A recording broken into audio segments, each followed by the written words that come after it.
How's it going, guys? This is Brad and John with Best Price Nutrition. You can check out our website, BestPriceNutrition.com, or you can sign up for our email newsletter. We find out about all of our newest releases, deals, and giveaways, and also follow us on all of our social media.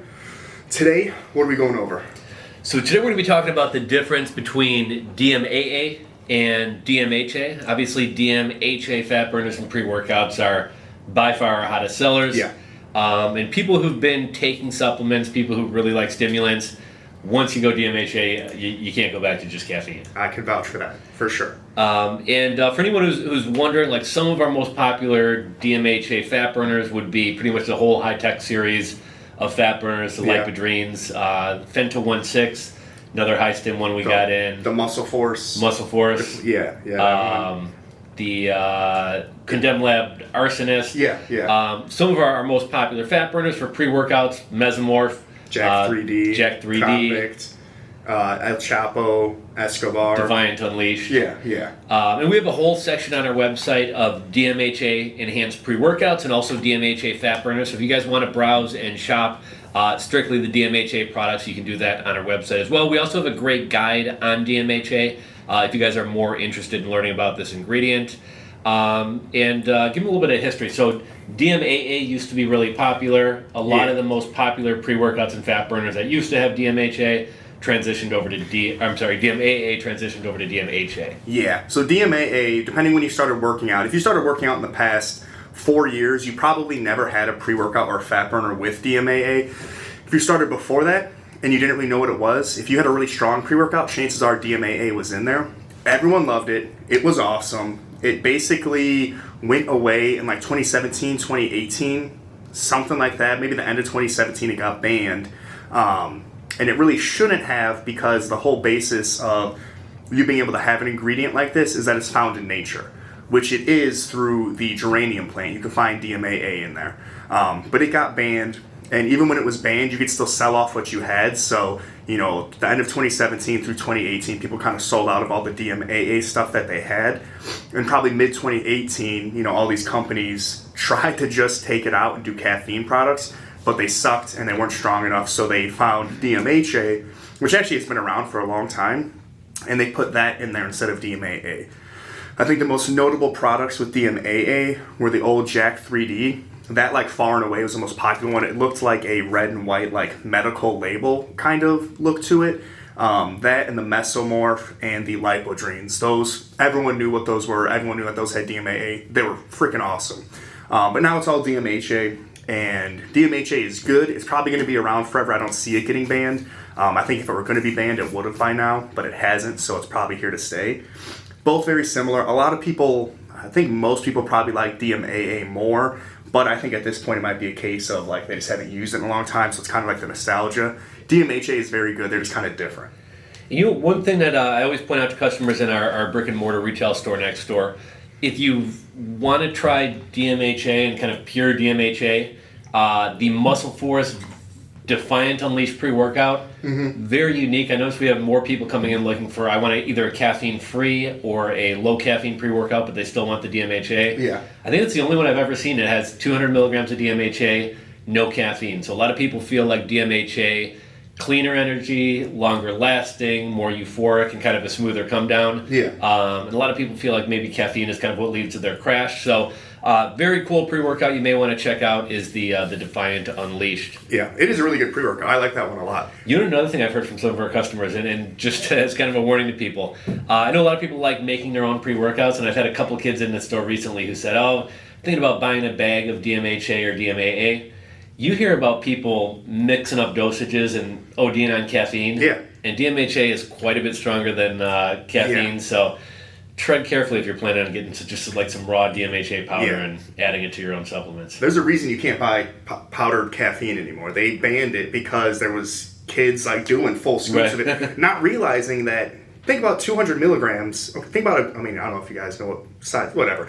That's a little bit of powder is going to be so much of caffeine. If you actually take 500 milligrams, a half gram of DMHA, you're going to be fucking out of your mind. I'm trying to think like SNS caffeine 501, and it's how much was that? 100 or 200 milligrams of caffeine? And it's I'm just not in sure. a little teeny capsule. So. Yeah. I mean, most caffeine pills you get, they're whatever size, those are all 200 milligrams. And those tablets are going to have a lot of filler in there too. So if you think about the actual amount of caffeine, it's so small.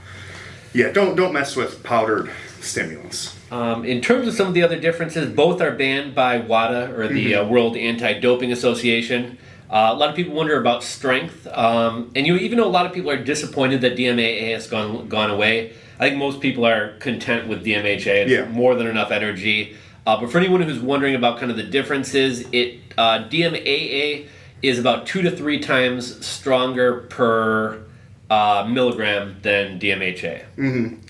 Both inhibit the reuptake of dopamine and norepinephrine, which cause a feeling of euphoria and wakefulness. And most of the studies surround them are as bronchodilators. Yeah. Which would be like for people with like asthma and stuff.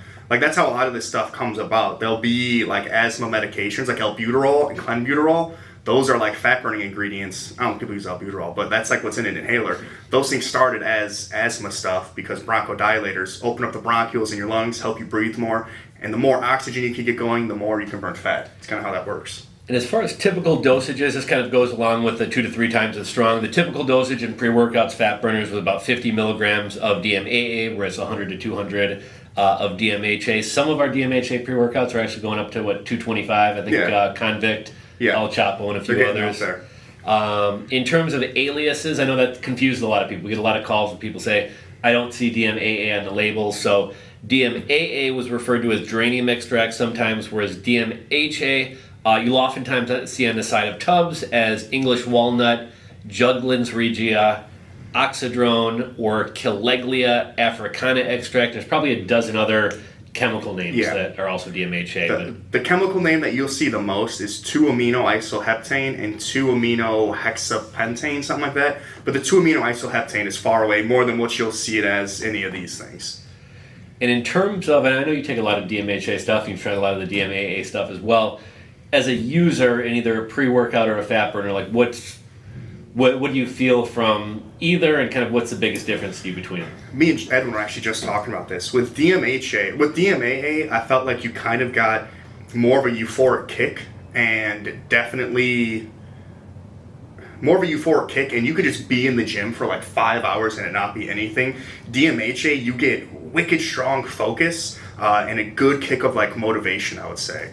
Like DMAA, you definitely felt good on. It was almost kind of like a drug. Really long lasting, and DMHA is just strong focus. You just get it, good motivation. It's kind of the euphoric kind of sense is kind of the main difference? Yeah, I would say so. The euphoric and the DMAA, you would be in the gym for just hours and just be like, all right, what else? What else? What else? It was crazy.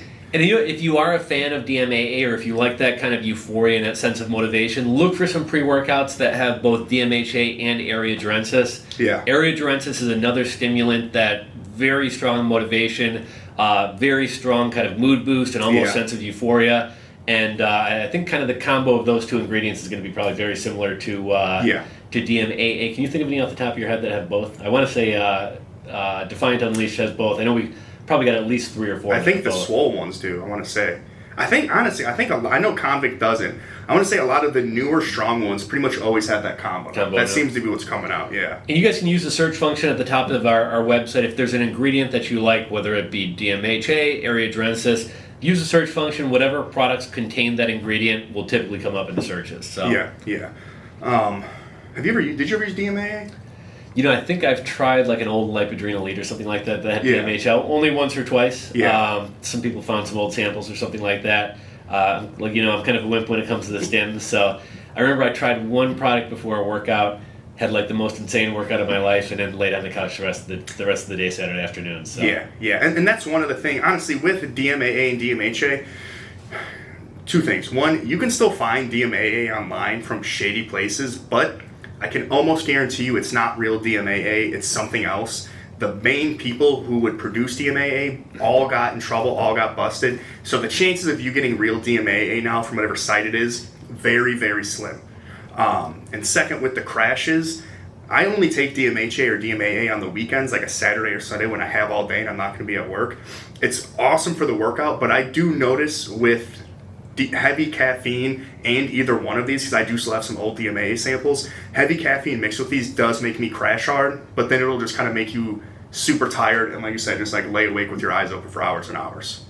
So keep that in mind. You brought up kind of an interesting point too. I know a lot of people ask. There are some DMHA pre-workouts on the market. They're typically sold as research chemicals, not for human consumption. I guess I've seen some of the. None of these companies are insured either, because nobody will offer insurance on an ingredient like that.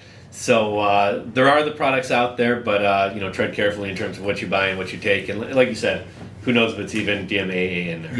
Yeah. And I mean, I can't say for sure, but based on my knowledge and the people that I know and people who do testing and stuff, and the chances of it being real DMAA are so slim. You're just better off getting something that you know what it is, like a DMHA or just anything else, because it's just probably not DMAA. It might be something even worse. Who knows? What do we got then? The side effects. So side effects, this is going to be mainly all stimulants. What you find in any stimulant. Yeah. Rise in blood pressure and stress response. If you take too much, you'll know these ones. Nausea, vomiting, increased heart rate, and possibly mood swings. If you've taken too much of any stimulant, nausea and vomiting, for sure. For sure, those, like, you know those if you take too much. I think that's pretty much, you got anything else? No, I think that's it. Again, I'm sure some of you guys are curious of what products we carry. Our DMHA, the two categories are obviously going to be fat burners and pre-workouts. So we'll link down below to our DMHA pre-workouts, our DMHA fat burners, and our DMHA guide. So you guys can check all that out right down below. Yeah, and in the comments, if you've tried both of them, let us know in the comments which one you liked more, what you think about both, and kind of give us your comparison as well. All right?